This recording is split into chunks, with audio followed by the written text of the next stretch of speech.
Hello സുഹൃത്തുക്കളെ, ഇന്ന് ഞാൻ നിങ്ങളുടെ മുമ്പിൽ കാണിക്കാൻ പോകുന്നത് ഐഫോണിൽ നിന്നും സാംസങ്ങിലേക്ക് എങ്ങനെ ഡാറ്റ കൈമാറാൻ പറ്റുന്നുള്ളതാണ്. ഐഫോണിൽ നിന്നും സാംസങ്ങിലേക്ക് നല്ല ആൻഡ്രോയിഡ് ഫോണിലേക്കൊക്കെ ഐഫോണിൽ നിന്ന് ഡാറ്റകൾ കൈമാറുന്ന ഒരു രീതി പല ആളുകൾക്കും അറിയില്ല.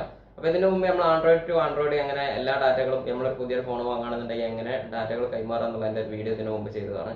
അപ്പോൾ അന്ന് പല ആളുകൾക്കും ഒരു സംശയം, ഐഫോണിൽ നിന്ന് എങ്ങനെ ആൻഡ്രോയിഡിലേക്ക് ഡാറ്റ കൈമാറുക എന്നുള്ളത്. അപ്പോൾ ഇന്നത്തെ വീഡിയോയിലൂടെ നമ്മൾ പരിശോധിക്കാൻ പോകുന്നത് ഐഫോണിൽ നിന്നും ആൻഡ്രോയിഡിലേക്ക് എങ്ങനെ ഡാറ്റകൾ കൈമാറും എന്നുള്ളതിനെ പറ്റിയാണ്. അതിന് മുമ്പായിട്ട് നിങ്ങളുടെ ചാനൽ സബ്സ്ക്രൈബ് ചെയ്തിട്ടില്ല എന്നുണ്ടെങ്കിൽ എത്രയും പെട്ടെന്ന് സബ്സ്ക്രൈബ് ചെയ്യുക. എന്നാൽ മാത്രമാണ് ഞാൻ അപ്ലോഡ് ചെയ്യുന്ന ഇതുപോലുള്ള വീഡിയോ നിങ്ങൾക്ക് നോട്ടിഫിക്കേഷൻ ആയിട്ട് ലഭിക്കുകയുള്ളൂ. നമുക്ക് നേരെ വീഡിയോയിലേക്ക് കിടക്കാം. ഞാൻ Khader Velleri. Welcome to tech solutions.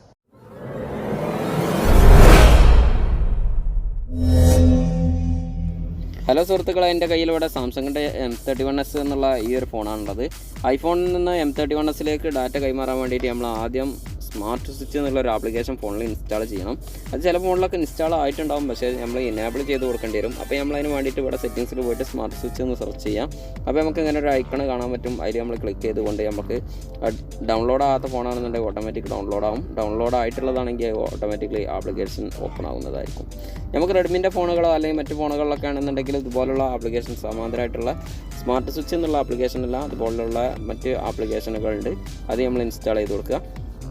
ഇപ്പോൾ പ്രത്യേകിച്ച് പറയുകയാണെന്നുണ്ടെങ്കിൽ ഹുവായിൻ്റെ ഫോണാണെന്നുണ്ടെങ്കിൽ ഫോൺ ക്ലോൺ എന്നുള്ള ആപ്ലിക്കേഷനാണ്. അങ്ങനെ ഓരോ ഫോണിനും ഓരോ ആപ്ലിക്കേഷൻ ഉണ്ട്, ഇൻസ്റ്റാൾ ചെയ്ത് കൊടുക്കുക.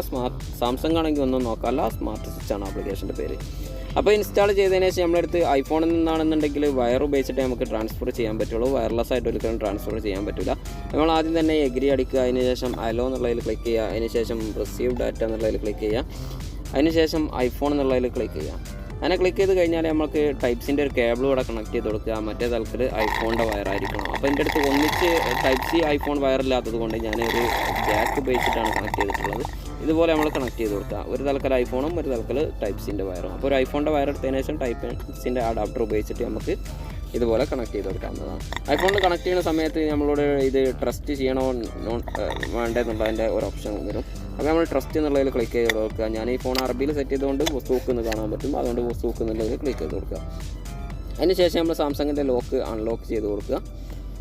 അൺലോക്ക് ചെയ്ത് കഴിഞ്ഞാൽ തന്നെ നമുക്ക് ഡാറ്റകൾ കോപ്പി ആവുന്നതിൻ്റെ ഒരു ഇതിവിടെ കാണാൻ പറ്റും. ഫസ്റ്റ് ഇതിൻ്റെ ഒരു പ്രോസസ്സിംഗ് ആണ് കാണുക. അത് കംപ്ലീറ്റ് ആയതിന് ശേഷം നമ്മൾ ട്രാൻസ്ഫർ എന്നുള്ളതിൽ ക്ലിക്ക് ചെയ്ത് കൊടുത്തു കഴിഞ്ഞാൽ നമ്മളെ ഫോണിൽ എത്രത്തോളം ഡാറ്റകളുണ്ടോ ആ ഡാറ്റകൾ കംപ്ലീറ്റ് നമ്മളെ സാംസങ്ങിലേക്ക് കയറും. അപ്പോൾ അതിൻ്റെ മുമ്പായിട്ട് സാംസങ് ആയതുകൊണ്ട് രണ്ട് പ്ലാറ്റ്ഫോമിലുള്ള ഫോൺ ആയതുകൊണ്ട് അത് ആപ്ലിക്കേഷൻ ഒരിക്കലും ഇതിൽ സപ്പോർട്ട് ചെയ്യില്ല. അപ്പോൾ അതുകൊണ്ട് നമ്മൾ ഫോൺ ഓട്ടോമാറ്റിക്കലി രണ്ടാമത് ആപ്ലിക്കേഷൻ ഇൻസ്റ്റാൾ ചെയ്യാൻ വേണ്ടിയിട്ടുള്ള ഒരു പെർമിഷൻ നമ്മളോട് ചോദിക്കും. അതിൽ നമ്മൾ എഗ്രി ഇൻസ്റ്റാൾ എന്നുള്ളതിൽ ക്ലിക്ക് ചെയ്ത് കൊടുത്താൽ നമ്മുടെ ഫോണിൽ ആപ്ലിക്കേഷൻ ഇൻസ്റ്റാൾ ചെയ്യുന്നതായിരിക്കും.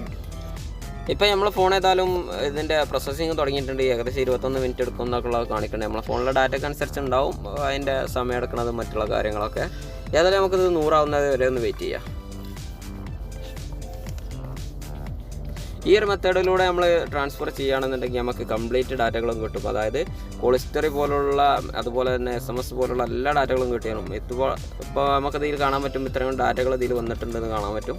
ഞാൻ വേണമെന്നുണ്ടെങ്കിൽ നമുക്ക് വേണമെങ്കിൽ ജസ്റ്റ് ഒന്ന് ഗാലറി ഒന്ന് ഓപ്പൺ ആക്കി നോക്കാം. എല്ലാ ഫോട്ടോസും വന്നിട്ടുണ്ട്. അപ്പോൾ നിങ്ങൾക്ക് കാണാൻ പറ്റും. ഒരുപാട് ഫോട്ടോസ് ഉണ്ട്, ഓരോ ഫോൾഡറിൻ്റെ അകത്തായിട്ടാണ് ഇങ്ങനെ കാണുന്നത്. അതുപോലെ തന്നെ അതിൻ്റെ ഇതിപ്പോൾ കോൾ ഹിസ്റ്ററിയാണ്. കോൾ ഹിസ്റ്ററി പോലും ഇതുപോലെ കംപ്ലീറ്റ് കോൾ ഹിസ്റ്ററിയും വന്നിട്ടുണ്ട്, നിങ്ങൾക്ക് കാണാൻ പറ്റും ഡിസ്പ്ലേയിൽ.